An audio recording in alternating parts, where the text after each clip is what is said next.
Hello everyone.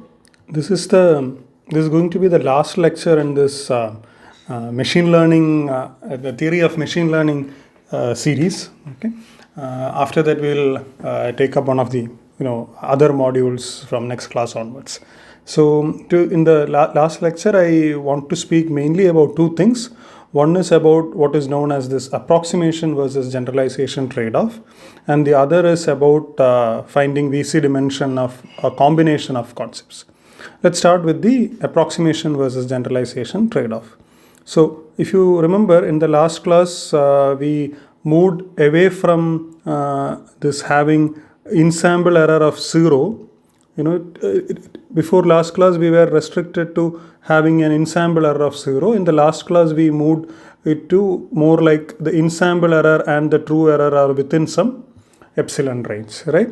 Now that is what results in this nice approximation versus generalization trade-off. In a gist, this is what it means, right?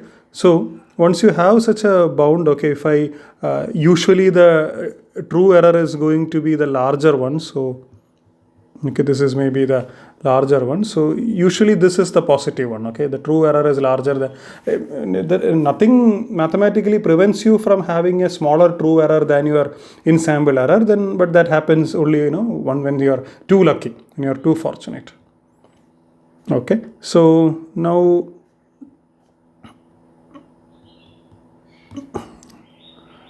right, so you have a way to express. By the way, this is the one that you really care about, right?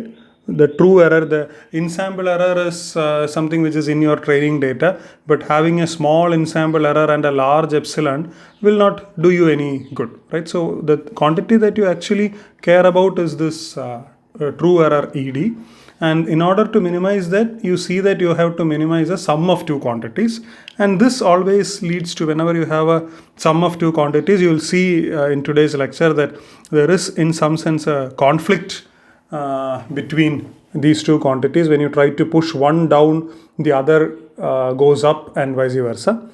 So there is a trade-off here, and that's what is known as the approximation versus generalization trade-off. The approximation error is what is captured inside ES, and the generalization trade-off is what is captured inside epsilon. Okay, just to make it a bit more formal, okay, this is I'm just repeating some of the steps that we had done in the last class. This is the key event whose probability we were studying, right? This event that we called as C. Okay, the probability that your sample or the training data permits a hypothesis which permits a hypothesis whose difference between in-sample and out-of-sample error is more than epsilon. This was the bad event. We finally bounded this probability by delta. Okay, ultimately our aim was to upper bound this probability by delta. We went through a sequence of steps. We just renamed this event as C, and then we said that instead of studying this C, we will study another event D, which is based on now two sets of training samples, S and S prime. And the event there was that the ensemble error in S and S prime differed by more than epsilon by 2. That was your event D. And this event D, using union bound and the idea of growth functions, we could bound it by growth function of twice n times the probability of one such bad hypothesis existing, and then this probability here was upper bounded by 4 to the power minus epsilon squared by 8n. Putting it all together and using the Sauer's lemma upper bound for VC dimension, finally what we got was that this probability that we are trying to upper bound by delta is actually upper bounded by 8 times 2n to the power d. I'm not using a very tight bound for Sauer's lemma. I could have used 2n choose d, which would be 2en by d the whole power d. Okay, but yeah, 8 to n power d e to the power minus epsilon squared over 8n. And this is what we upper bounded by delta. Okay, in order to upper bound this probability by delta, we showed that it suffices to upper bound this quantity by delta. Okay, so that much is saying, but earlier we always assumed that epsilon and delta are given to us and then solved for n. Okay, But today what we will do is we will assume that delta and n are given to us, and we will solve for epsilon. Okay, because you see in this motivation here, now we want to kind of know something more about epsilon, how epsilon behaves. Okay. Moreover, more than often this turns out to be the situation in reality. Okay, our theory so far has been developed as to saying that, okay, the sample complexity is what we will demand. We will calculate the amount of training data required and then ask the engineers to find that much of training data. But in many situations, you don't have that kind of a flexibility. You are given some training data and that's all you have. Okay, your n is given to you. It is not like, okay, you say that with this n you cannot work. The requirement would be, okay, whatever best you can do with this much of training data you do, or else I am going to find somebody else who will do that for me. Okay, in that scenario we take n to be given, and this confidence level also let's fix, let's say 90% confidence, which means delta will be 0.1, and then solve for epsilon. A simple calculation here, nothing critical here. You have this upper bound, you want it to be at most delta, and then just take this reciprocal of this, so e to the power epsilon squared by 8n. This 8 2n to the power d goes to the other side. This becomes a 1 by delta that's here. Take a log, natural log, epsilon squared over 8n will be less than or equal to ln of this guy, which is ln 8 by delta plus ln of this guy, which is d ln 2n. The 8 by n goes to, or the n by 8 here goes to the other side. Then finally a square root. Okay, so this quantity here is what I will refer to as omega. Okay, so if you are so this omega is kind of the generalization error that you can guarantee. Okay, or in other words, we can always guarantee with probability 1 minus delta, that is that your En minus Ed is within this omega given n training samples. Okay, so this omega is therefore called the generalization error, because it is the extra error in some sense over the in-sample error. Okay, the true error minus the in-sample error. As we observed earlier, usually the Ed is the larger one. So Ed minus En is upper bounded by omega. You just remove the magnitude, and hence Ed is upper bounded by taking En to the other side. It is En plus omega. So this factor is called the approximation error, and this omega factor is called the generalization error. But now this we already knew. The point of all this derivation was to have a better understanding of how this omega behaves, right? So this omega behaves like some 8 is a constant, let's leave that constant. There is a d over n, ln 2n, and then some 8 over n ln delta. Okay, so this term is what will actually, I think this was ln 1 by delta, right? Ln 8 by delta. Okay.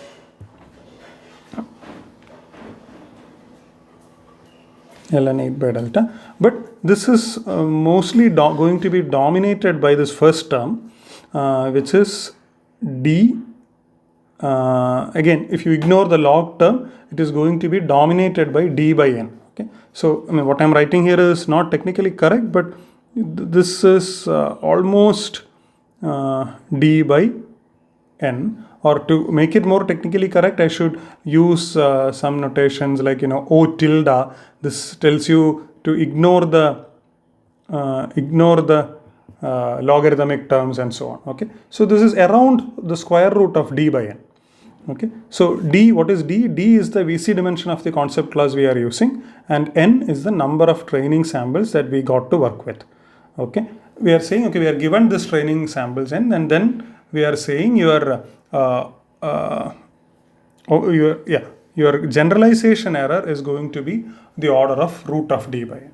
But now, what parameter, as an engineer, what do you have in your hand? Okay, you are given, okay, delta, let's ignore it for a moment. The confidence level, let's say, is dictated by the user. N is given to you because in the present context, you just got some amount of training data and that's it. So what is actually in your control is, interestingly, the VC dimension of the hypothesis. How is the VC dimension of the hypothesis in control? That is because the hypothesis set is in your control. Okay. Usually, no user comes and tells a machine learning engineer that you have to solve this problem using this hypothesis class. So the hypothesis class is usually under your control, and we have seen a few examples of hypothesis classes with various VC dimensions. We kind of did not do polynomials and all, but if you do polynomials and all, you see that in fact you have a choice, a good range of choice among hypothesis classes. Like in sense that for each VC dimension D, you will be able to pick a hypothesis class and so on. Okay, so the choice lies in picking H and thereby controlling D. Okay. And hence the choice of D, okay, that is what I'm saying here. It's a choice of H is a trade-off. Why do I say it's a trade-off rather than say you pick a D which is much smaller than N? Why do I want D to be much smaller than N? So that the generalization error is much smaller than 1. Okay, so if you pick your hypothesis class to be, by the way, all these errors are normalized. Okay, so an error of 1 is the maximum.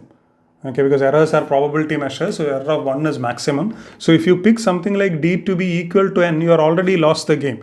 Your generalization error is almost 1. Okay, and this is what is known as overfitting. Okay, picking a large D, and so that if your generalization error kind of dominates the game, then we say that it is overfitting because your ensemble error may be very small. Okay, maybe I think I jumped again. Let me say, so this is clear, right? Omega increases with increase in Dn. That's clear. But I also claim that En is likely to decrease with increase in D by N. Why? That is because when you increase, N is given to you. So remember, what we are increasing is the hypothesis class. So we are using larger and larger hypothesis classes, more and more complex hypothesis classes. So no matter what is your data, it tends to fit in. Okay. So with like for example, if you had some N points, and if you used a hypothesis class whose VC dimension was N, then by the definition, okay, I mean, it's not correct. I mean, it is very likely that these N points can be completely shattered by D. Why do I say it's only very likely? Because the definition of VC dimension is the size of the largest set that can be shattered by this hypothesis class. It doesn't tell you that all sets of that size can be shattered. Okay? That's why there is a bit of a caveat here. But assume that you are given a set of this training data happens to be a set that can be shattered by D, which means no matter what is the binary labeling on that, your hypothesis, there will be one hypothesis in your hypothesis class which exactly gives that labeling when restricted to the training data. Okay, so as soon as your D starts getting nearer and nearer to N, you are very likely to have almost zero ensemble error. You will be finding a perfect classifier or a hypothesis class that distinguishes the good and bad points from within your training data. So that's why your En is likely to decrease with D by N. So in itself, that's not bad. In itself, decreasing En is not bad because the total actual error that we are worried about is a sum of En and omega. But the problem is that this is very misleading. Okay, if you are a amateur person, trying your initial few machine learning projects, you'll be very happy when you see the En going down. But if you are getting this reduction in En by increasing the complexity of your hypothesis class, by increasing the VC dimension of your hypothesis class, then there is this hidden guy. This omega you would get to know only when this system is deployed. You do not know it when you are designing the system. I mean, there is a way to estimate omega when you are designing the system. This is known as keeping your, don't use all your training data for training. Split it into two groups, use some of it for training, other for testing. It's called cross-validation and all. But, while you are training, you do not directly see omega. Hence, you are likely to be misled by getting a small En. So you should not. The moral of the story is that when you should not be kind of led away seeing as very small en. It may be due to a large hypothesis class. A rule of thumb always says it is okay to have a small en if you can achieve the same by having a hypothesis class with a very, very small VC dimension, right? So in fact, this you remember this SVM lecture I had shared by Professor Abu Mustafa from Caltech, right? But his entire lecture series, I think there are some 13 lectures in that series. I highly recommend that for you. So he actually says that amateur ML engineers tend to choose a larger D by n, so that your En is low, because that's what you directly see when you are running your simulations, and this is what is known as overfitting. Okay, your En, the hypothesis class, when it is very large, you might be able to find a hypothesis which fits the training data very, very well. Okay, that's what is called as overfitting, whereas it may not actually fit the true data. Now, this can be due to why it won't fit the true data can be due to various reasons. There might be some inherent noise in the system, and your En, when you are doing the training, the hypothesis may in fact even try to fit the noise and will lose out when it goes to the true error. Or maybe this is a kind of the classifier may be something which is not available, and the realizability assumption may not be true. So the correct classifier may not be available inside H, so you are anyway bound to make a error. So it is better to realize that you are bound to make an error and be ready to tolerate that En, rather than keep on increasing your hypothesis class and increasing its VC dimension, right? So for example, having a VC dimension which is more than 1/10 of the data that you have is always asking for trouble. Yeah, and Abu Mustafa says that professional ML engineers are more careful about this omega. But is there a mathematical way of, now I was only kind of talking in the air, right? I said there is a problem, there is a trade-off. Okay, fine, but there are trade-offs at various places. So how does one find a best compromise? What is the best En to stop, or what is the best dimension to choose, and so on? Is there a theory to it? Yes, there is a decent amount of theory to it. We won't do this in this course. Okay, if this was a course which was entirely about theory of machine learning, maybe we could have done these topics, but we have other topics in foundations of data science to cover. Hence we will skip that, but there are topics like bias variance trade-off, which is very much connected to this approximation generalization trade-off which we saw. There is this idea of regularization, and then the idea of validation, and so on, which are techniques to find out the sweet spot and prevent overfitting. Okay, but that's not for this course. But in this last lecture, I wanted to discuss one more idea, which is quite useful in practice, which is what happens if you combine a lot of hypothesis classes. Okay, so for example, we all know the VC dimension of lines, right? Like hyperspaces in D dimensions have VC dimension D+1. But many times we will be combining a few such hyperplanes and taking an area which is kind of a Boolean combination of the goods and bads, right? Our area of interest may be the intersection of G1, G2, G3, B4 and B5. Okay, above line 1, line 2, line 3, but below line 4 and line 5. Okay, so in fact any Boolean function of these things can happen here, or it may be something like the majority function. If majority of the lines classify it as good, you will take it as good. And so this is the generalization of this is the perceptron network, okay, which are nothing but neural networks with a hard threshold. Okay, then this will turn out to be a multi applying this combination multiple times. Okay, and we would like to know how the VC dimension of this combined hypothesis class. Okay, so remember this, earlier the hypothesis set consisted of just lines. Now it consists of 5 lines, okay, or sets of or tuples of 5 lines together with a Boolean combination function. Okay, so what happens to the VC dimension of this? Just to formalize, since we are going to give a quantified result, let's formalize what we are doing. We say that H is a hypothesis class that is obtained as a combination of K hypothesis classes H1, H2, Hk. In the examples that we saw, all the H1, H2, Hk were the same hypothesis class. They were all lines in the plane. But in general, they can also be different hypothesis classes H1, Hk. Now, what is going to be your final hypothesis?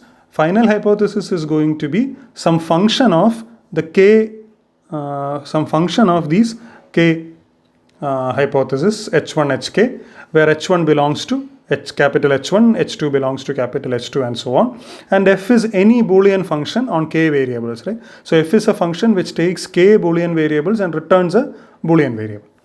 Okay, this can be, for example, in this case, the function Boolean function that we will talk about is, it should be x1, x2, x3, x4 bar, x5 bar, right? This will be the Boolean function that we are talking about in this case.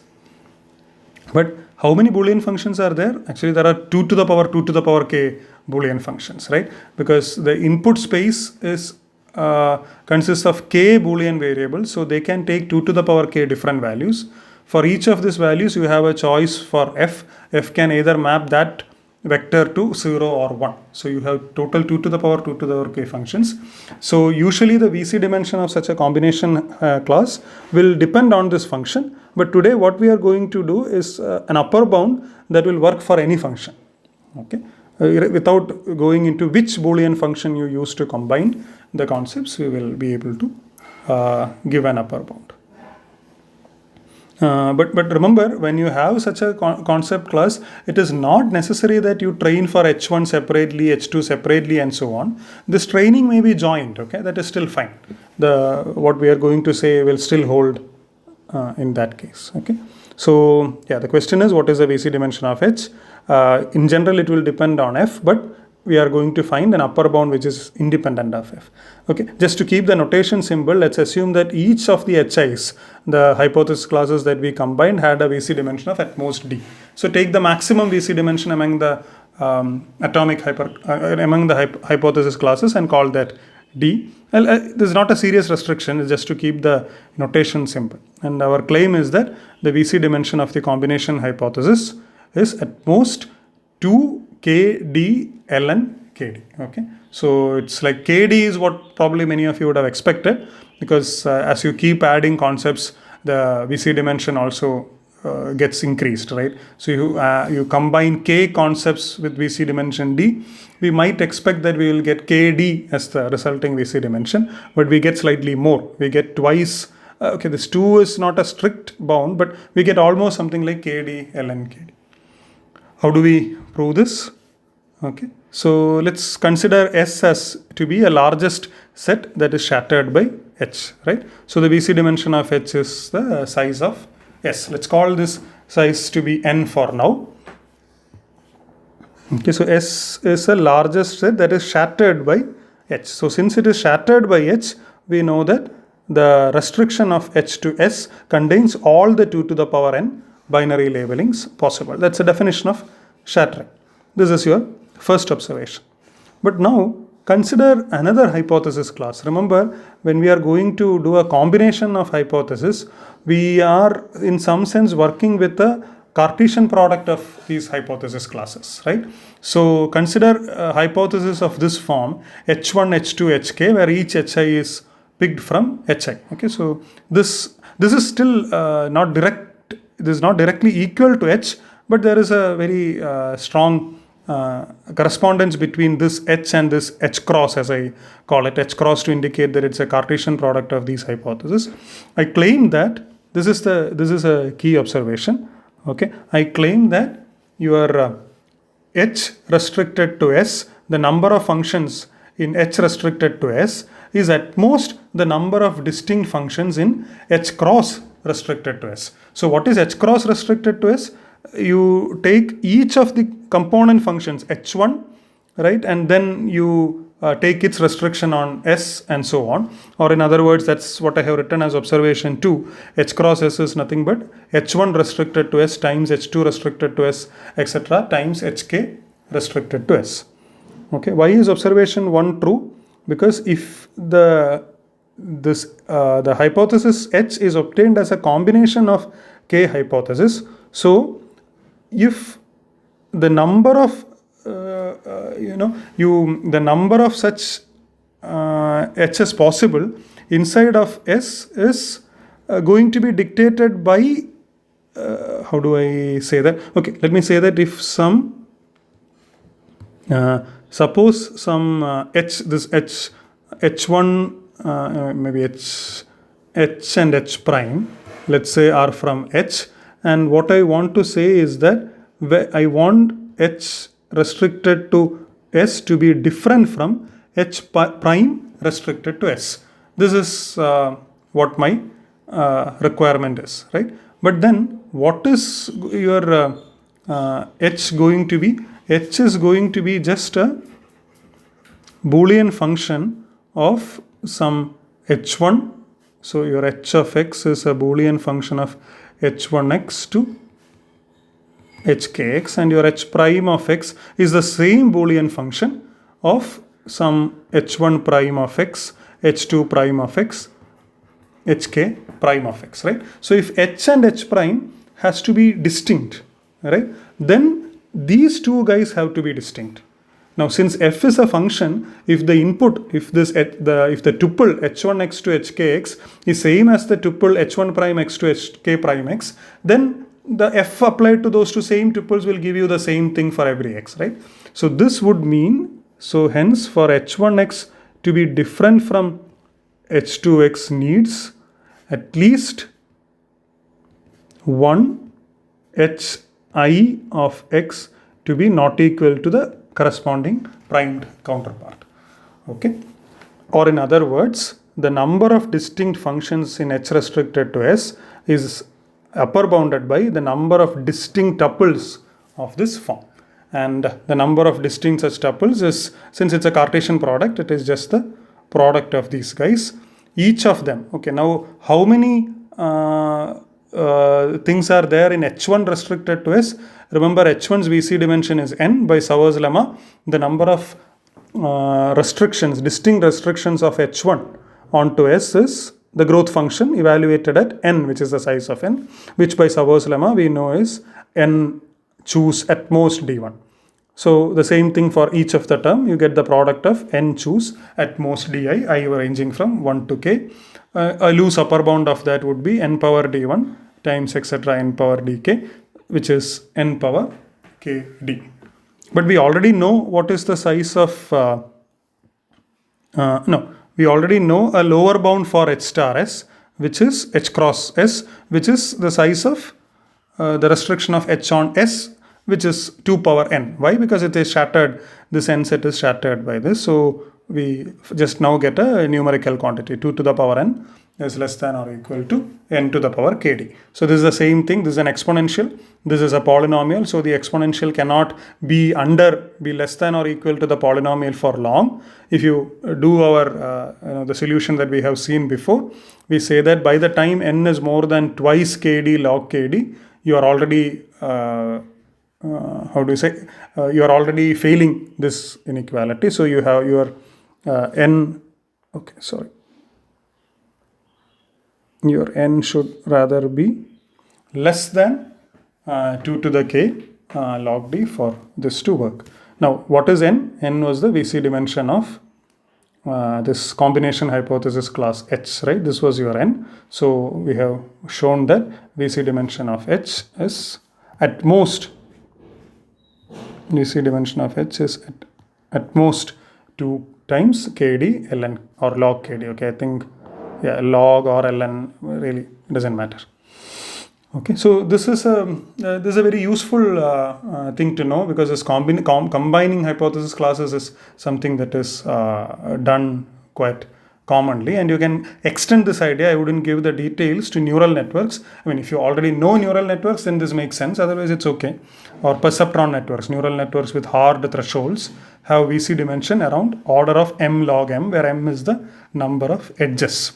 Okay, so this is something which any applied engineer already knows, that larger neural networks tend to be more complex in the sense that they can handle a larger class of functions, and it's not and it is not surprising that is so. All we are saying is that we can kind of this complexity, we can now pinpoint it and say that by complexity, what we actually have in mind is the VC dimension of this network or the classifying system. So larger the neural network, the more likely is the generalization error going to be, and more usually it will be the case that with a larger neural network you will be able to have a very small ensemble error, but the price that you will pay, which you wouldn't know unless you test it, is that you might be paying a very large generalization error. This is why some of these newer neural networks like convolution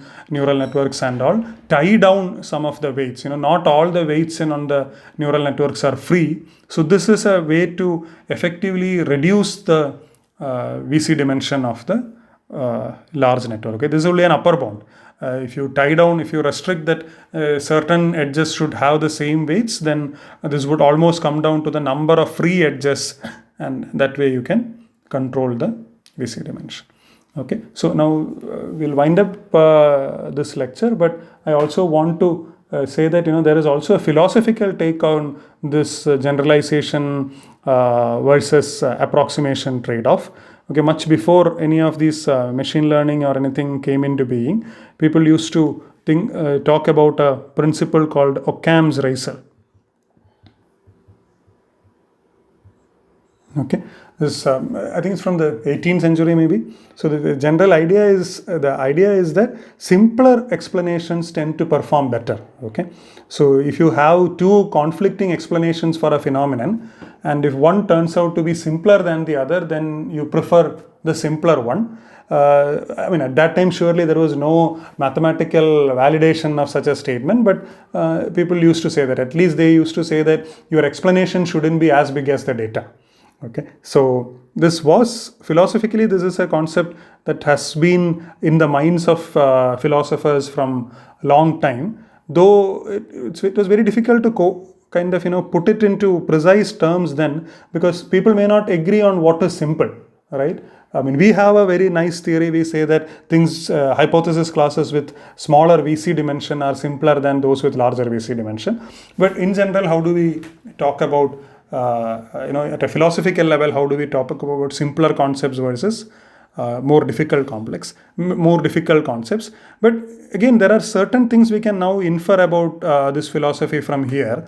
What is to be considered as simple or complex is not a particular hypothesis, but it is a collection of hypotheses from which we are picking our hypothesis, right? So this is like, it's probably not obvious in a real life scenario that when we are giving an explanation to a phenomenon, we are actually having a class of explanations in mind, and based on that we are picking one such thing.